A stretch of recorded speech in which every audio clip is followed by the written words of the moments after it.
এক গ্রামে এক বৃদ্ধ কৃষক বাস করতেন। তিনি ছিলেন খুব দরিদ্র, কিন্তু সৎ ও পরিশ্রমী মানুষ। একদিন তিনি জঙ্গলে কাঠ কাটতে গিয়েছিলেন।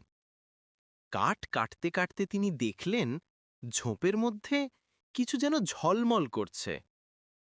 কাছে গিয়ে দেখলেন একটি ছোট্ট সোনার পাখি, যার পালকগুলো সূর্যের আলোয় ঝিকমিক করছে। বৃদ্ধ অবাক হয়ে বললেন, আরে, এ কেমন আশ্চর্য পাখি! তুই কে রে? সোনার পাখি কোমল কণ্ঠে উত্তর দিল, ভয় পেও না বাবা, আমি এক জাদুর পাখি। তুমি আমাকে বাঁচিয়েছ বলে আমি তোমাকে কষ্টে থাকতে দেব না। বৃদ্ধ বিস্ময়ে বললেন, আমি তো শুধু তোমাকে ঝোপ থেকে মুক্ত করলাম। এ এ এ এ- এ তো আমার কর্তব্যই ছিল। কিন্তু তুই এত সুন্দর আর অমূল্য, আমি তোকে কিভাবে ঘরে নিয়ে যাব? পাখিটি হাসল আর বলল, আমাকে খাঁচায় আটকে রেখো না, আমি মুক্ত আকাশেই থাকব। তবে প্রতিদিন আমি তোমার ঘরে এসে একটি করে সোনার ডিম রেখে যাব। সেই সোনার ডিম বিক্রি করে তুমি আর তোমার পরিবার সুখে থাকতে পারবে। বৃদ্ধের চোখে পানি এসে গেল। তিনি বললেন, ওরে মা, এতদিন অভাবে থেকে আজ যেন আল্লাহ আমার দুঃখ ঘুচিয়ে দিলেন।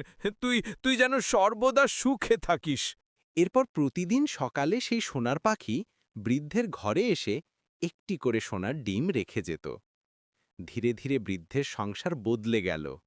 ঝুপড়ি ঘর বদলে সুন্দর কুঁড়ে ঘর হল। অভাব মিটল।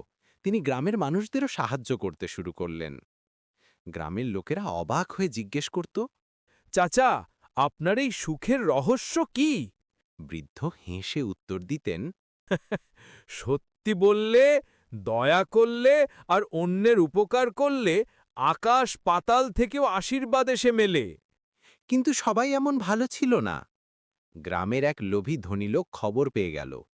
সে রাতে বৃদ্ধের কাছে গিয়ে বলল, ওই, সোনার পাখিটা আমাকে দাও, আমি তোমাকে অনেক টাকা দেব। বৃদ্ধ কঠিন গলায় বললেন, না ভাই, পাখিটা আমার নয়, সবার। সে আমাদের আশীর্বাদ, একে বিক্রি করা পাপ হবে। কিন্তু লোভীটা চুরি করে সোনার পাখিটিকে ধরতে গেল। তখন পাখি ডানা ঝাপটে বলল, লোভীর হাতে আমি ধরা পড়ি না।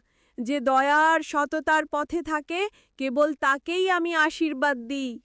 এই কথা বলে পাখিটি উড়ে গেল আকাশে। বৃদ্ধ দুঃখ পেলেন।